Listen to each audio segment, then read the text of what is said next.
this seminar. And there's a couple of reasons I'm doing it. I'm going to tell you why. First reason is that there's a lot of people who just literally beg us to do it because they can't take the time off work to come here. The second reason is that I believe that you have to get information I've read 17 different times before you really learn that information. You need to get that information on an audio level. You need to get it on a video level. You need to get it on a tactile level. So we are going to videotape this. It's going to be done more professionally than we've ever done it before. We're going to do it with 3 cameras. We're going to edit it very carefully. My old buddy Rocco from Key West is going to audio tape it. We're going to have some inserts that go with the videotapes and with the audio tapes. And I'm going to add some other material. That's going to be a product for me. And that product is going to sell for $2,700, the same price as the seminar. There is a special deal for everybody in this room, and that deal is you get it free. All right. However, that's financially free. Now, if you don't do what I tell you to do, which does not involve money, you don't get it. Okay? We all clear on that? And what I'm going to have you do involves writing. One of the biggest things I have found when I'm teaching people to do things is they don't do it. Somehow they think they can understand things without doing it. It's like a man trying to believe that he understands childbirth. Men never really do. I have a friend who is arguably the deadliest man in the world in hand-to-hand combat. He doesn't teach very many people how to fight. He doesn't teach very many people how to fight, but those he does, at the end of the class, he takes them out to biker bars. And they never have to pick any fights. The bikers take care of that. Now, if you learn hand-to-hand fighting from other people, you'll get rewarded with a black belt, and you will learn how to bow, and you'll learn the history of the art and all the courtesies and everything. But for my money, if you have to bet on somebody winning the fight, I'm going to bet on the guy who's been out in the biker bars and who has been kicking ass for the last 3 or 4 years on the line. Now, I'm about to take you into the biker bar of copyright.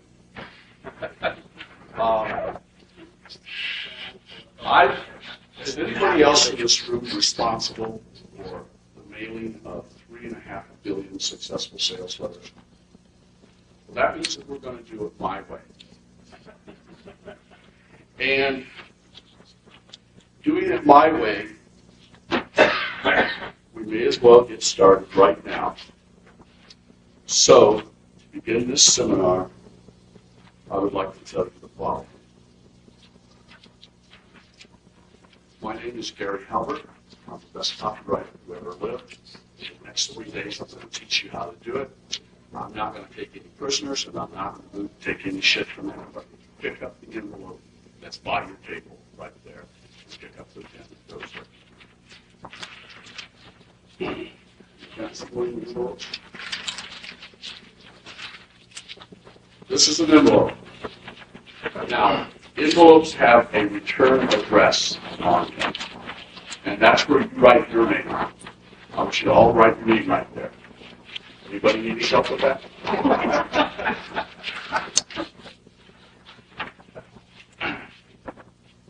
And below that, I want you to write Sol Miami Beach Hotel. That's S-O-L. Miami Beach Hotel.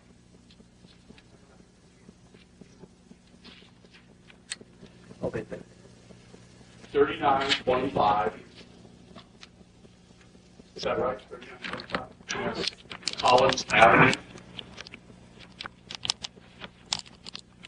Miami Beach, Dale. Florida. And the zip, I think, is 33140. Now that should all be written right there. In direct mail, when we talk to professionals, they don't call that the return address. They call it the corner card, just so that you'll know you have just written your corner card. Now this corner card is going to be a little bit unusual because I want you to drop down. And I want you to write kind of in small below there. I want you to write Friday. Write this already. Friday.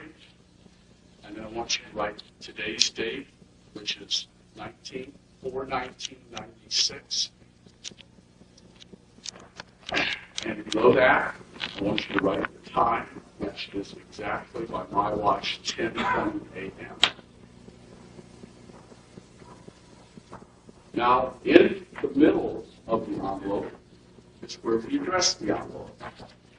And we're going to address this envelope to someone special.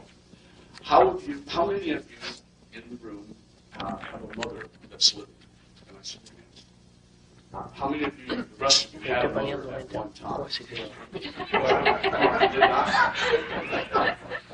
Do you all remember her name? Anybody can't remember their mother's name? Okay. Then what I want you to do here, we're going to write a letter either to your mother or to the memory of your mother. It doesn't make any difference. I want you to write her name right there.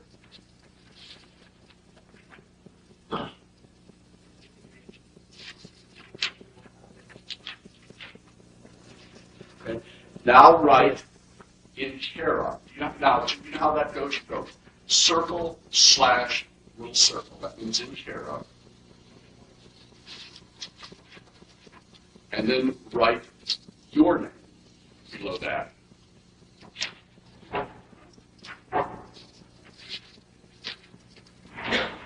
And then write your street address.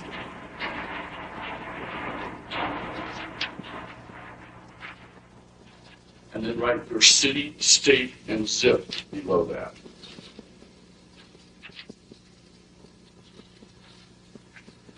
Okay. Now you should have a stamp right there.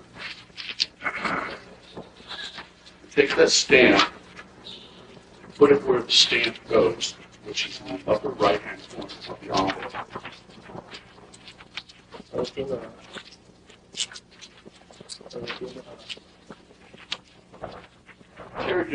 Where are the letters that I did? Are they all in this folder? Mom. I have it here. Never mind. Okay, now, some of you, we're going to write either Dear Mom, or some of you have a special name for your mother, or you did when she was alive. You can use that. I call her Mom Mama Joe, so I'd write Dear Mama Joe or Dear Mom. So write that to your salutation, Dear Mom, or whatever.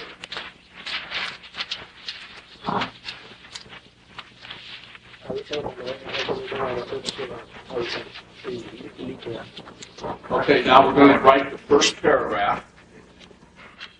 There are a lot of ways to write letters, and a lot of them are good. There is no way in 3 days I can teach you every way to write a letter, so I'm going to teach you one very good way, and then we can do offshoots from that. I like to indent my paragraphs 5 spaces. So we are now about to write the first sentence of the first paragraph. So although you're handwriting it, I want you to know that if you were typing it, it would be indented 5 spaces. Now you've all written Dear Mom, so I want you to write, I'm very busy right now.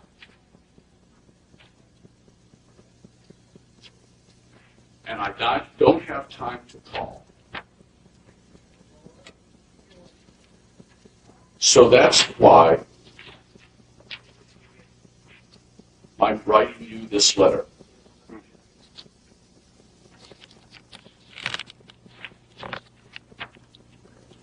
That's your first paragraph. I don't always do it, but it's a good idea when you can do it, to make your first paragraph one sentence. That's not a rule, but it's a good idea a lot of times. So now that's one sentence and it's one paragraph. I want you to drop down. I like to put a space between my paragraphs. Makes for eye relief, makes for easy reading.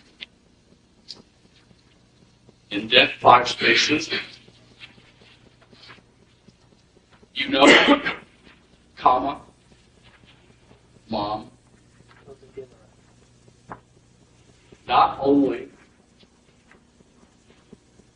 are you responsible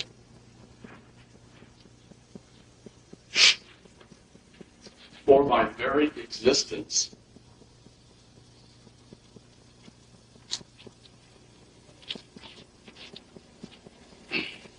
you are also the nourishment that has made my life sparkle, period.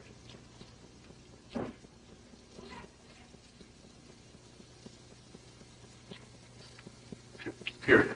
Same paragraph, new sentence.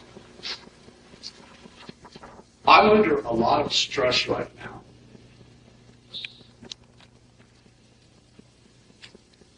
And for some reason, and comma, for some reason, comma,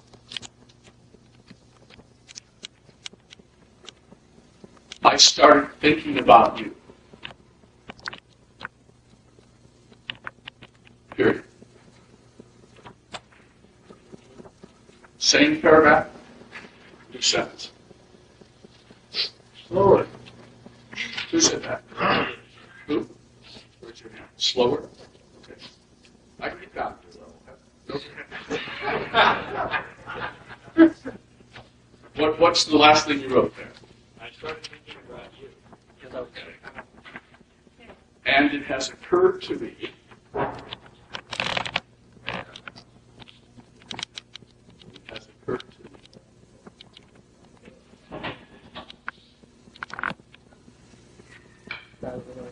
maybe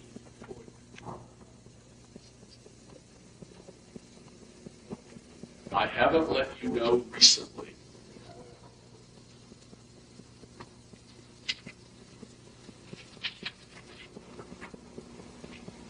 how much I appreciate you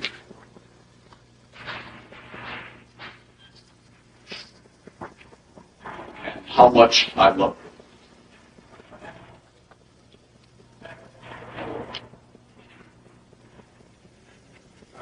Now, drop down to a new paragraph. Now, most of you have a memory of your mother at a birthday party or when she came to your graduation or baked you a cake. And I want you to not write what I'm about to dictate, but write something personal.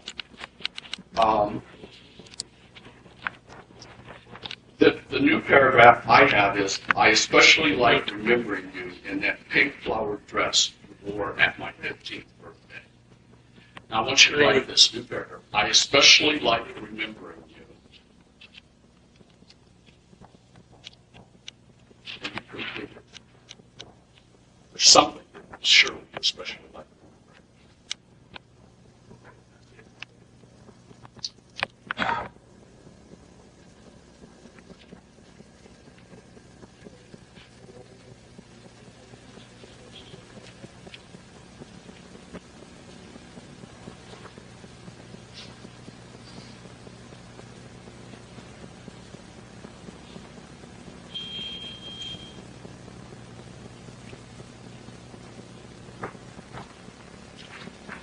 New paragraph. Anyway, I'm going to make it a point to see you just as soon as I can. Period.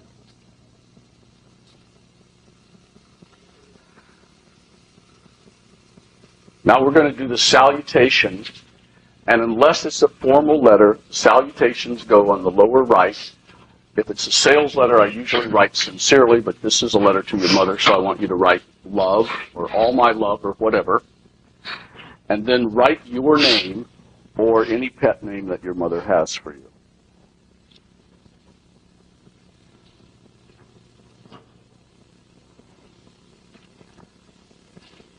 Sign the letter.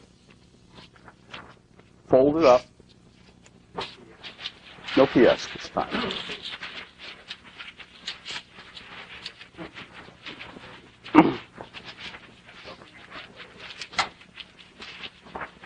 Put it in the envelope. Seal the envelope.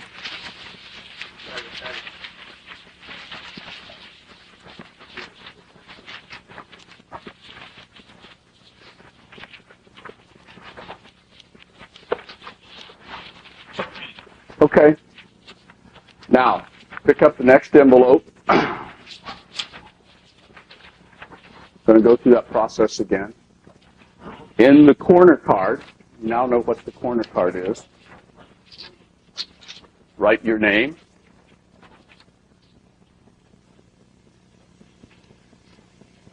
Below that, write Seoul, Miami Beach Hotel.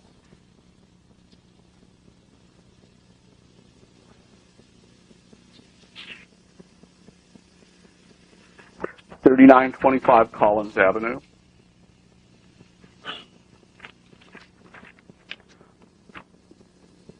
Miami Beach, Florida. And the zip is the same, whatever that was. What is it? 33140. Then drop down below that and put Friday, 4/19/96,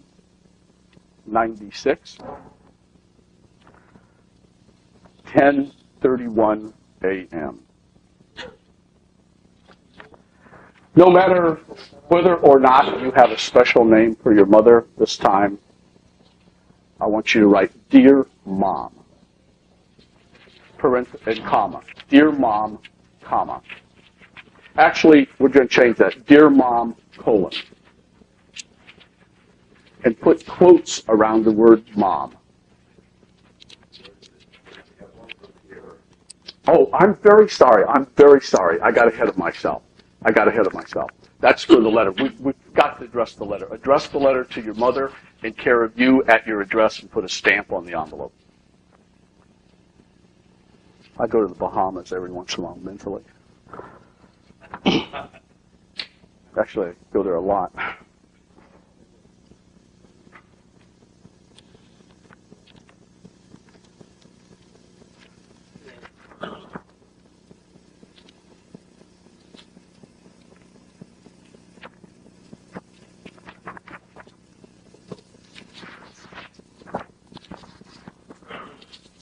Okay, now we're going to the letter.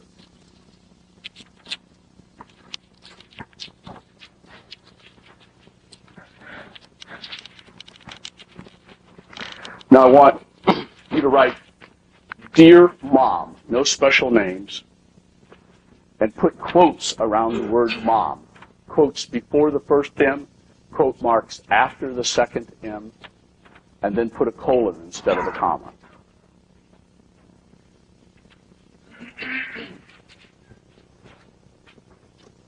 Then we're going to drop down to the first paragraph, which means that if we were typing it, we would indent 5 spaces. If I weren't such a long way from home, comma,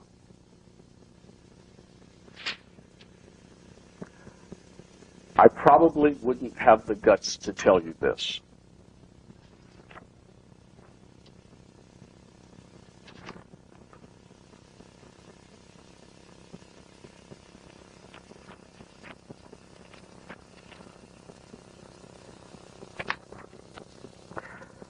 Period. But, comma, the following has been true.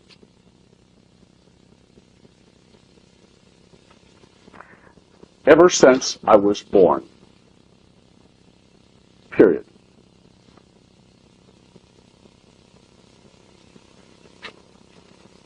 You have made my life a living hell.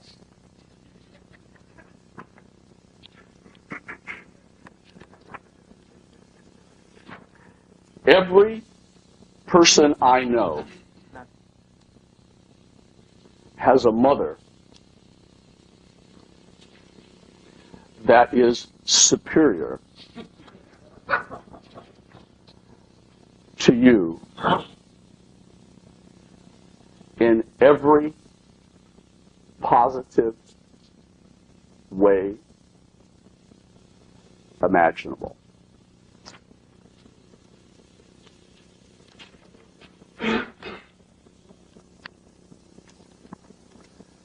New paragraph.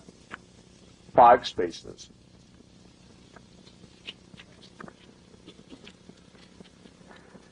You are nothing more than a wrinkled up old bitch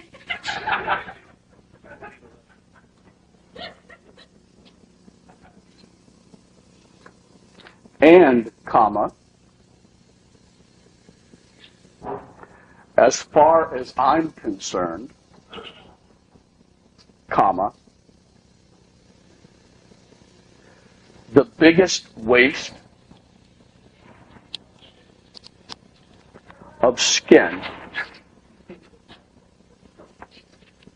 God ever created. Period. Speaking of God, comma, this is a new sentence, same paragraph. Speaking of God, comma, God's supposed to be capitalized. As the Lord knows, comma, Lord is supposed to be capitalized.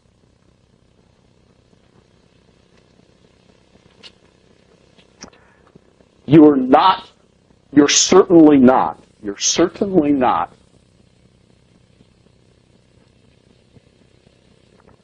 too mentally swift either. Period.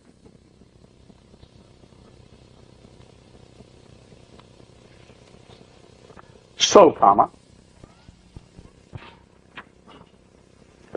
just in case your low IQ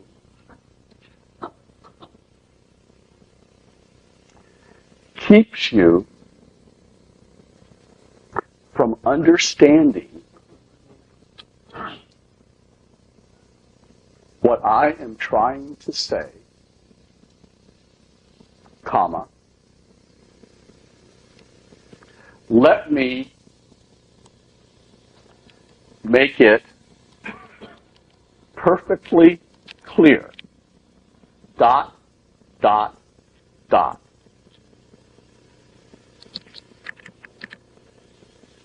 Now we're going to write our first subhead. I like to do, now we're going to center this below the paragraphs. I like to make subheads first caps. That means the first letter in the word is capped, and then the first letter in the second word is capped, and so forth. And if we were typing it, I'd like to make it bold. Here's your subhead. Eat shit and die.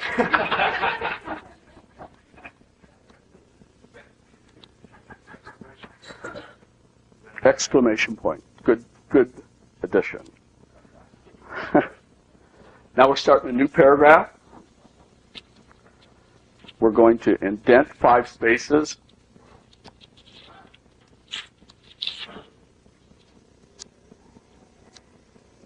Please don't call or write me.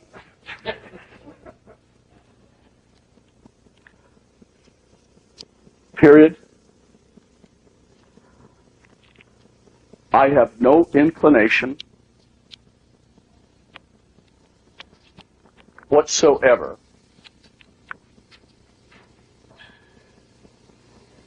to communicate with you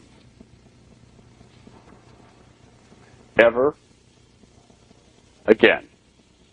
Period. Then sign it reluctantly, your son or daughter, whatever it happens to be. Sign your name. We're going to write P.S. P.S. Dad sucks too.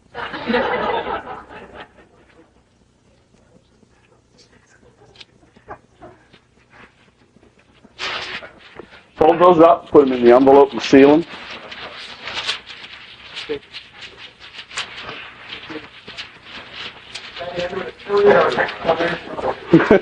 Well, she'll get the point.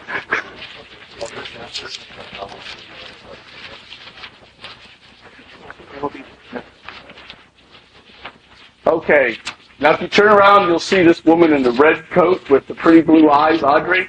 See this woman right there? She's going to show you where the mailbox is. Go mail both those letters. Come back and we'll start the seminar.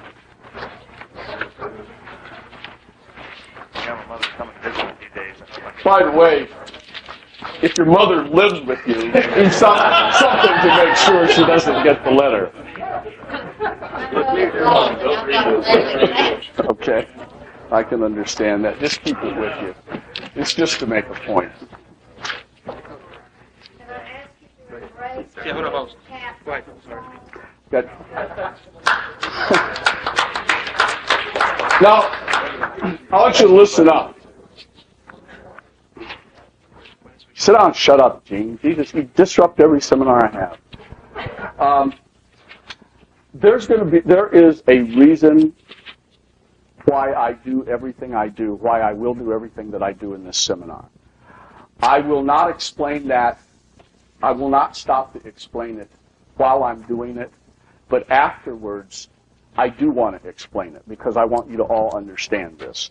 Does anybody here think that that was a silly or empty exercise we just did? Okay. Now, I want to drive home some points about that. And I'm going to ask some questions that may seem idiotic, but we need to drive some very fundamental truths home. And I want to tell you why those truths need to be driven home. I don't know if any of you scuba dive, but if you do, you know that it is not a very complicated thing to do. There really is not a lot of things that you have to learn to scuba dive. But the few things that you do have to learn are crucial. Now, one of those things, for example, is that you don't hold your breath when you're scuba diving. Now, here's why. If you don't have scuba equipment on and you dive off a platform down into the water, you'll take a deep breath. And while you're on the surface, your lungs will expand to hold that air. And as you go down, the water pressure will contract your lungs, and they will become smaller and smaller and smaller. As you begin to ascend, your lungs will open up, and when you get to the surface, they will be the same size as they were when you dove in. All is fine. If you are scuba diving and you are underwater already, let's say you're 60 feet down, and you take a breath, you will keep intaking oxygen until your lungs expand to satiety, as you always do, and until they were the same size as they were when you took the breath on the surface, all right? But let's suppose for some reason you decided then to ascend while holding your breath. Now remember, your lungs are already expanded to their full capacity. As you go up, the water pressure decreases, and your lungs, the air expands and expands and expands until your lungs will not expand anymore. So the air goes outside, it goes through your lungs into your bloodstream, forms little bubbles, and it cripples you or paralyzes you for life or kills you. Okay? So let's suppose that I were a scuba instructor and I said, first rule of scuba is never hold your breath. Now let's go on to something else. Well, it could be that one day you'd be underwater and say, wow, I wonder what they're doing up there. It looks like something, they're having a party on the boat. I think I'll get up there and take a deep breath, hold it, and shoot to the surface. You were told that you shouldn't do that, and you got it intellectually. But in this case, it's so important, is it not, that you have to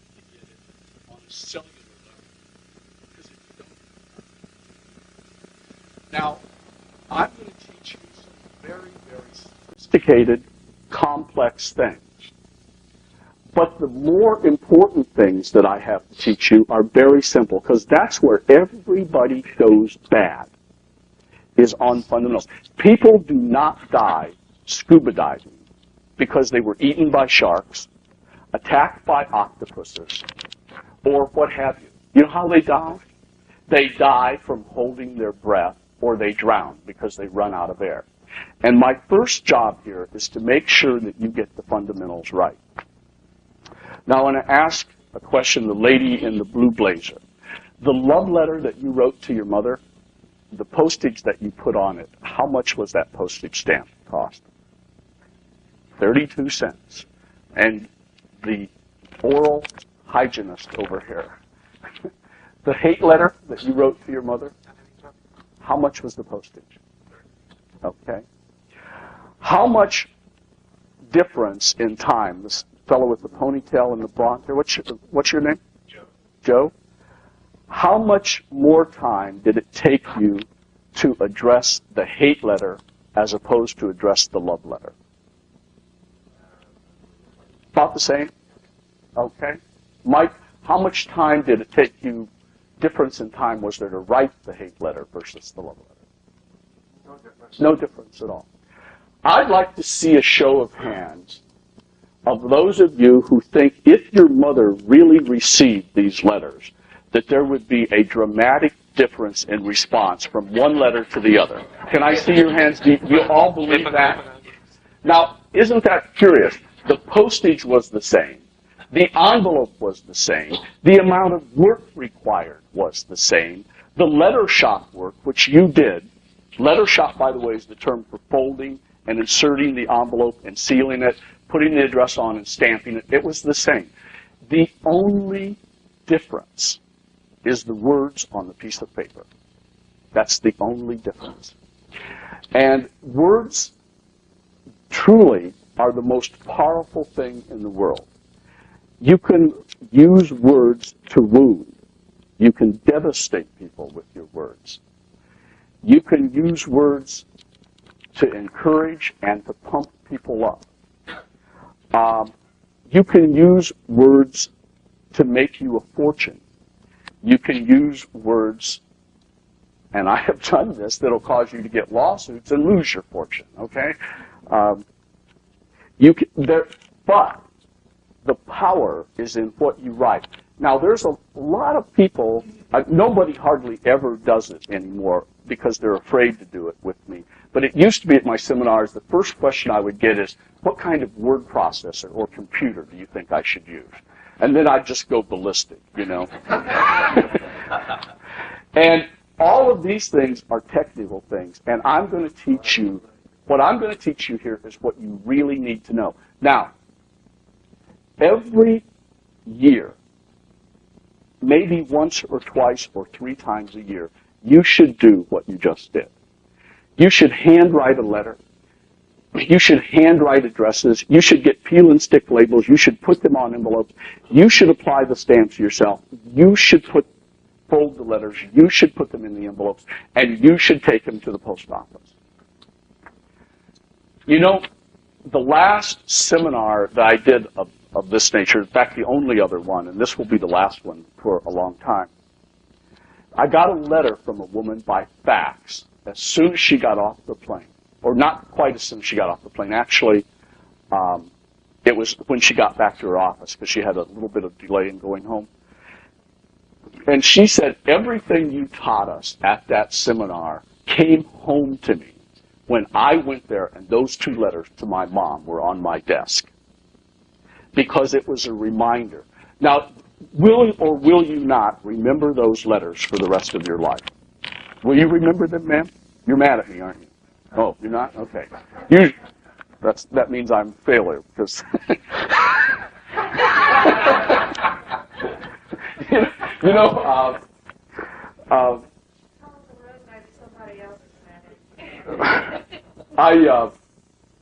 Every once in a while, I get a letter from a subscriber who's upset because I'm not raw enough in my letters. Literally, they are. And And I noticed I hadn't been getting enough letters like that complaining, hey, don't you think you're over the edge with your language and blah, blah, blah. So I started publishing my little tacky Mickey Mouse calendar, which has really caught on. It's become famous. You all get the little calendar, right? And I have a girlfriend, an ex-girlfriend in California, and I asked her what she thought of the most recent newsletter. And she said, I didn't read it. She said, I've known you, we've been together in one way or another for more than 10 years, and that's the first newsletter of yours that I didn't read. And I said, why? She said, because I opened it up, and the calendar fell out, and there was this girl holding herself. And I thought, you are over the line, and that's it. You're gone too far. And that's it. And I said, thank you, Loretta. Thank you. My God, I hadn't outraged anybody so long. I'm starting to feel like Howard Stern, telling toilet jokes and nobody is objecting. There's actually a point to that because I do not publish the calendar or write the letter to offend anybody. But there is a larger point that you need to understand here, and you need to begin writing some notes now. All right? Here is what contributes to whether or not people remember something. Recency. Everything else being equal, you will remember that which has happened recently. Second thing that contributes to memory is frequency. Everything else being equal, you will remember something that has happened repetitively over and over. The third thing that contributes to memory is vividness. In other words, how impactful it was. Now, had I told you from a professorial standpoint that the words on paper could make a difference, a big difference, it wouldn't have had nearly the vividness of what I just did, would it? And the fact that I made you get up and go drop it in the mail is going to contribute to your remembering it. The fact that it's going to be waiting for you when you get home is going to help you remember it. We are, all of us, exposed. The numbers vary, but the point is the same, to about 1,500, 1,700 sales messages a day, commercial messages. And we don't remember most of them. As a point of survival, we could not. So a lot of times when people are selling something, and someone else is selling something very similar, for example, let's say you're selling washing machines. Granted, there are differences between brands, but basically a washing machine is a washing machine is a washing machine. If I were to write you a letter about a washing machine, how would I make it? What would I want to do? And I would want to make my letter vivid. Not only does it need to be vivid and have impact, as opposed to all the other letters about washing machines that you may happen to get in that period of time. It needs to have impact competitively against every other thing that's competing for your attention in that life, in your life at that period of time. If it doesn't, it's not going to bring back any money for you. If you do not make an impression, if you do not make any impact, then nobody's going to remember your message.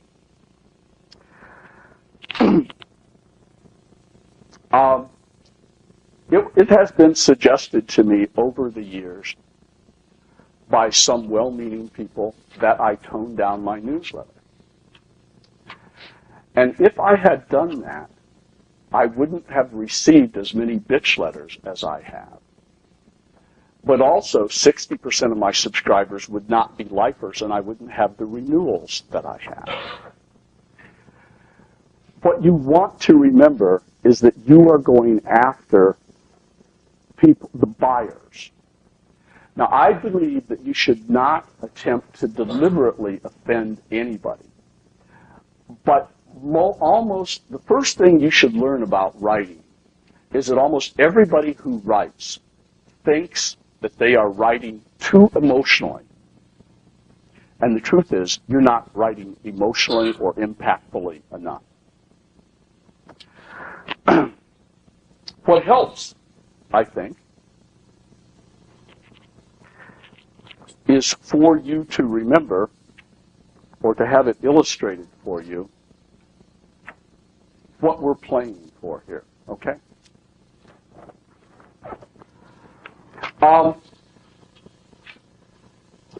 going to use this pad, and I want to see if I can fix it so that everybody can see what I'm about to write here. I want to show you the idea of the difference between getting it right and not getting it right. I'm going to try and dramatize that for you so that you'll really be motivated to understand why you should get what I'm talking to you about. Let's pick a targeted audience. And the audience that I always like to pick is the audience of people who need to lose weight, because that's a very large audience. And not only people who need to lose weight, but who want to lose weight, and people who have evidenced that desire by buying something to help them lose weight. A diet pill, a tummy flattener, low-calorie frozen foods, or what have you. And preferably, they will have purchased such a thing through the mail. All right? Now, I can tell you that if you were to research this through a good list broker, you would find out that there are about 3 million hardcore names of mail-order diet buyers. Now, this illustration, I want to pause for a moment to talk about the difference between associative thinkers and linear thinkers. Neither of them are superior to the other. It's just that they're different, and the world needs both of them. But as much as you can, if you're not already, you need to become an associative thinker. An associative thinker will understand the association from the example I'm going to give you on weight loss to the example on other areas. It's the principle that I'm trying to illustrate here, okay? Now, a linear thinker, I have had seminars and guys stand up and say, you know, I own an orchard and I grow oranges. Explain to me a marketing plan how to sell them. And I do. And the next guy will raise his hand and say, I'm in the orchard business too, but I grow apples. What's that got to do with me? Okay? That's a linear thinker. Computer nerds, for example, are linear thinkers. You need to begin to think associatively. Now, let's say we have 3 million people who have bought something by mail that is related to losing weight. Now, let's suppose that you have something that will help them lose weight. And we're going to make this something, for the purposes of this example, an information product instead of an ingestible. What we're going to do in our minds, let's say that we have gone to the library and gone to a couple of bookstores, and we have gotten 10 or 15 books on how to lose weight. We have extracted all the good ideas from there. We have added our own ideas, and we have created a well-written, really valuable report on how to lose weight that's, say, 60 pages long. Okay? And not only does it extract information from those books, you put in there things that help you lose weight, that you know are real. You make it personal, okay? So now you have a 60-page report. And I can always think better if I make little drawings. And here's our little 60-page report, okay? Now, you do people a favor when you give them crucial information through as many sensory channels as possible. So what you do with this report is you read it into a microphone. And you create, by reading that into the microphone, a little set of 6 cassettes. Like they have little holes in them, okay? And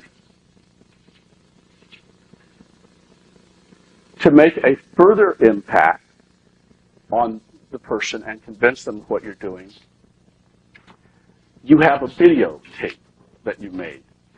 And let's suppose that back in the days when you were overweight yourself, you figured out a way that you thought would help you, and you videotaped it, and you videotaped your progress, and now you weigh what you want to weigh, so now you include a videotape here.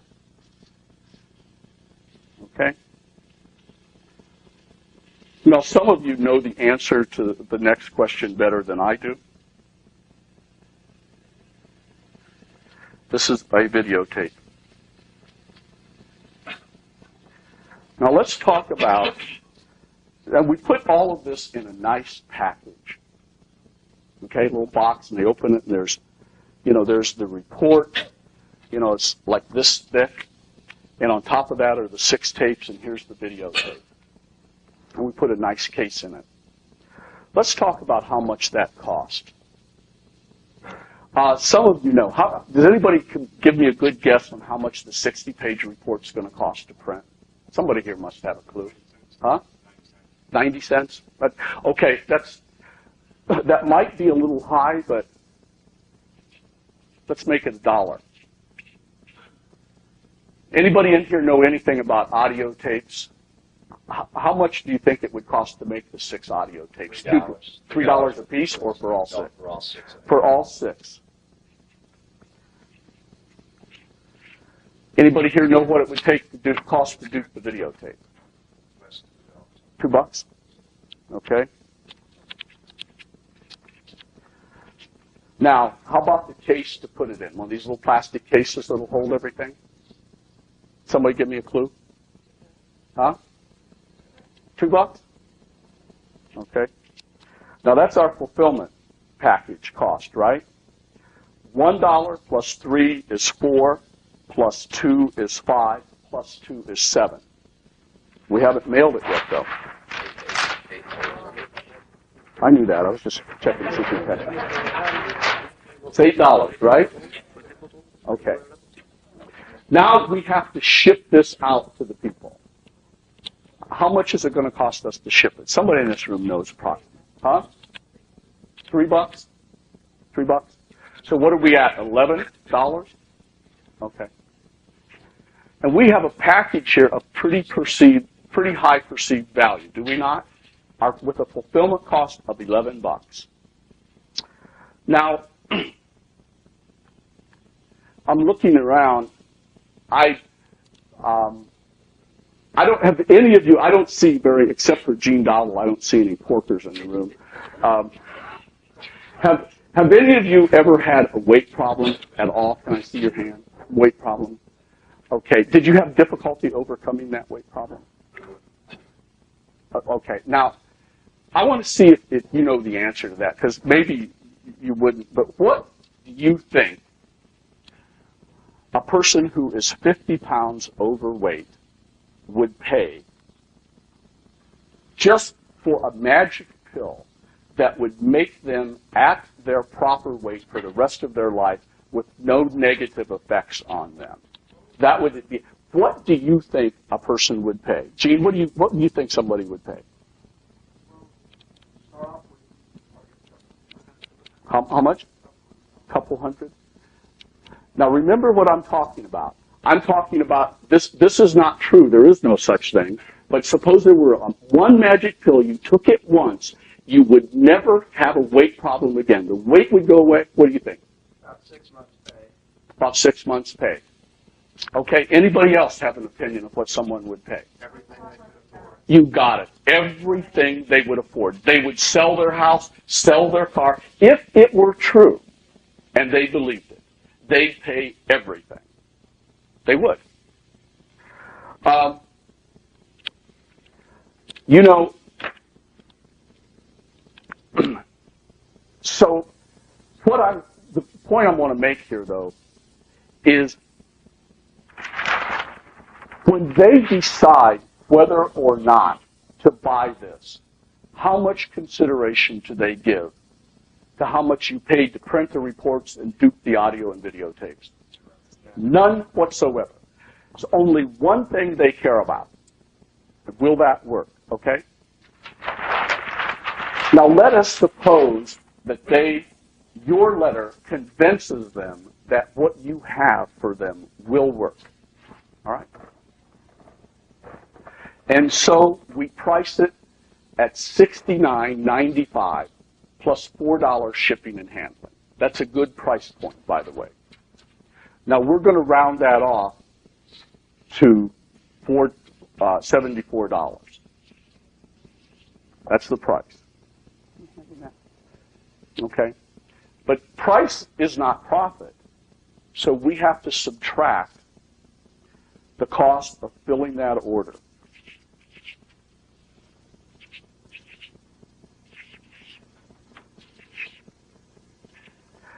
That means we have $63, and I want you to write this term down because it's something you really need to know if you're going to entrepreneur any of these things. CTO. You have $63 contribution to overhead. That's not $63 profit. That's $63 over and above what it cost you to produce that. Now, suppose that the letter you just wrote to your mother, you wrote to her because you loved her and she had a weight problem and you were concerned about her health. And you were writing, say, Mom, I'm down here in Florida or I'm, in San Diego. I've just talked to a doctor. I've discovered a new way to lose weight that really works, and et cetera, et cetera, et cetera. Okay? Now, that's this beautiful Reddit here. How much would the postage on that letter cost to mail it? 32 cents. Okay? Would it cost the same as those letters you mailed to your mother, right? How much, let's suppose that letter were 4, 6, 8 pages. What do you think it would cost to print one of those letters? Anybody have a clue? Actually, it's closer to a nickel. One letter. One letter. Yeah, I mean just the printing of the letter. Let's say that the letter that we'll do it to your mom, because your mom wouldn't need it. Like that letter that you just wrote, one page, one side. Let's suppose you had it typed and now you're reproducing it. Okay? Because you're sending it to everybody's mother because, you're the Unabomber and you can't make bombs, all right? The most that would cost you, reproduce, you could Xerox them for 2 cents, right? But we're going to make it a multi-page letter. We're going to say, now this is the postage. This is the printing of the letter. How much do you think the envelope would cost that you just used there? I don't know, but the answer is it doesn't matter really too much, does it? 3 cents. Can we say 3 cents? If the point is, if I come out with a number that anybody wants to challenge, that's fine because we'll adjust it. But let's say it's 3 cents, and to make it easy for your mom, you put in another envelope with the address of the doctor on it. Let's say that costs you 3 cents too. And let's suppose that some of you, being incredibly dense, can't remember who your mother is or where she lived, so you had to go to a mailing list broker and say, I want my mother's name. How much do you think it would cost per name to get her name? A list of mothers, what we're talking about. How much? But I think that's a little high. Sometimes they are, sometimes they're less. Let's make it a dime, okay? $100, $1,000. You could buy names for a nickel a piece, 6 cents a piece, 8 cents, 10 cents, 12 cents, 15 cents, 20 cents. We're going to list them first. And which actually, that's a bad example. It's lost its relevance when I went to the list. Let's say it's a list of people who buy mail order stuff, okay? About 10 cents. Now, this is the postage, this is the letter, this is the 2 envelopes, and this is the name that you're going to mail it to. Now, we also have something called letter shop. And letter shop is all the mechanical things that have to be done to make that letter go out. You have to print, well, not printing, it's not the printing, but it's the folding, it's the inserting, it's the sealing, it's the affixing of a stamp or metering or whatever they do to put the address on the labeling, etc. Does anybody know, can give me an idea of what, Gene, you know what letter shop? Yeah. Gene Dollar, by the way, is one of the best copywriters in the country and an excellent person to know if you're going to be in the direct mail business. You say 15 cents? What if you don't? Make it a dime because it's for easy stuff here, okay? 32, 37, and 3 is 40, 43, 53, 63. That means you could mail those letters for 63 cents a piece. Now let me talk to you about that. For a long time, I have said that I believe that you should always mail first-class mail. I still believe that to be true in most of the cases. But in reality, what I believe 100% is that you should mail letters that look like they're first-class mail. And you can achieve that with a postage meter. And you can get your bulk, what's the lowest bulk rate, Gene? About 15 cents. So you can get this down. You can knock 15 cents off this by mailing bulk rate. Okay? So that goes down to what, 48 cents or something? Can't do it like that. Okay. Now let me tell you what the reality is. This is an example that's not dead on, but I'm going to tell you what the reality is because we only need to be close enough for me to make my points, okay? The reality is that you can mail sales letters for an average of somewhere between 35 cents a letter and 65 cents a letter, day in and day out. Now, when you get down into the low prices, the really 35 cents a letter or something, you're talking about people who mail hundreds of millions of letters, 10 million a month, and they're getting the lowest price on everything. If you're talking about 65 cents, you're probably doing it in low volume or doing something really special with it. But with a good average to think about is it's going to cost you about 50 cents to mail every sales letter you mail. Think of that as a rule of thumb. If it costs a little more, don't worry about it. If it costs a little less, rejoice. But we can think, can we not, about 50 cents to mail that letter to your mother. Okay? In direct mail,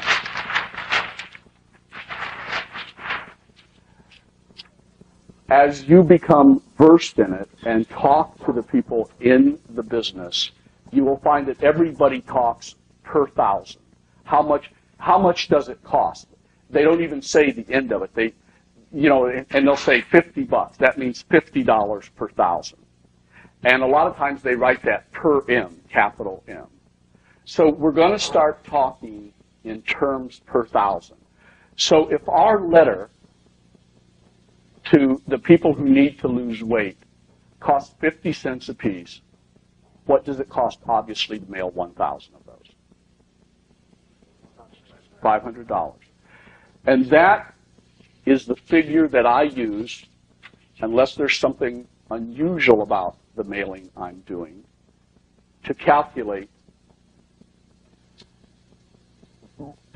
the cost of putting out a mailing. I calculated $500 a thousand as a rule of thumb. Okay?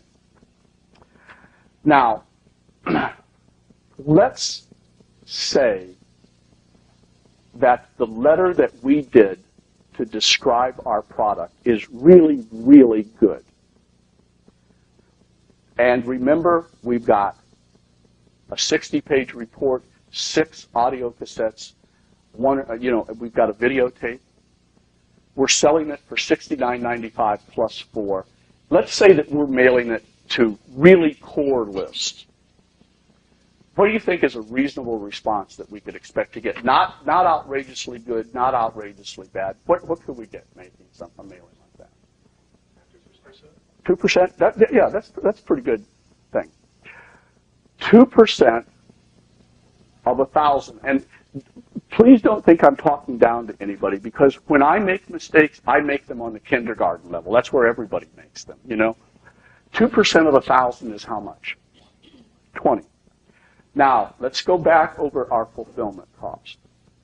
Our fulfillment is $69.95, or our cost is $69.95 plus 4. We're going to round that off to $74, and we deduct what for making the package and shipping it? 11. And that left us with what? 63. Okay. Now, put the 63 out here. Just for the moment, set that aside. Now, after the cost of fulfillment, we have $63 left over, and we had to fill 20 orders.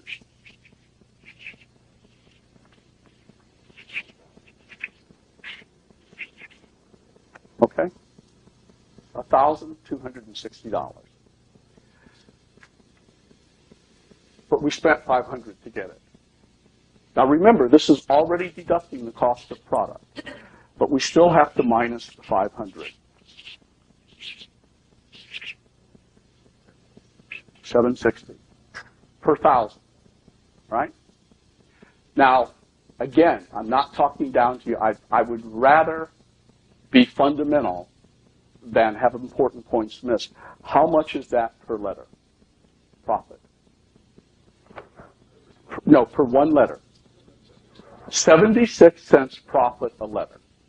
$760 profit per thousand, right? You all know what a million is? A million is 1,000 thousands. So if there are 3 million core diet names,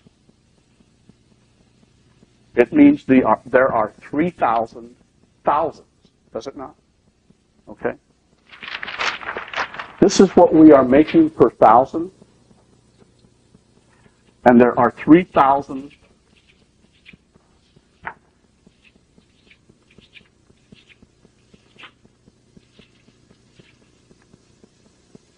Is that right?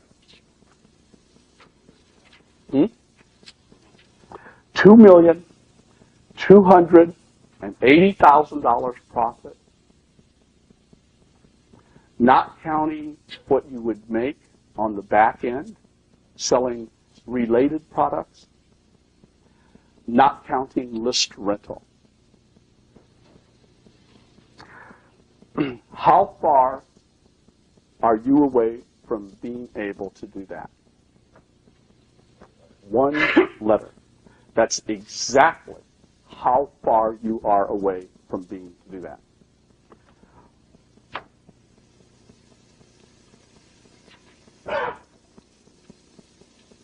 Now, I'm going to teach you how to write that letter. When you walk out of here, you will know how to do that.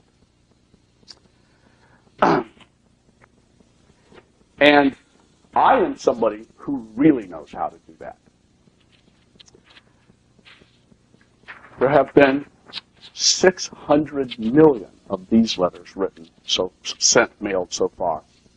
And I wrote it in 1968. This, or a very close adaptation to it. And they still mail 30 million of them a year. That's the coat of arms letter. It's 361 words. Think about that.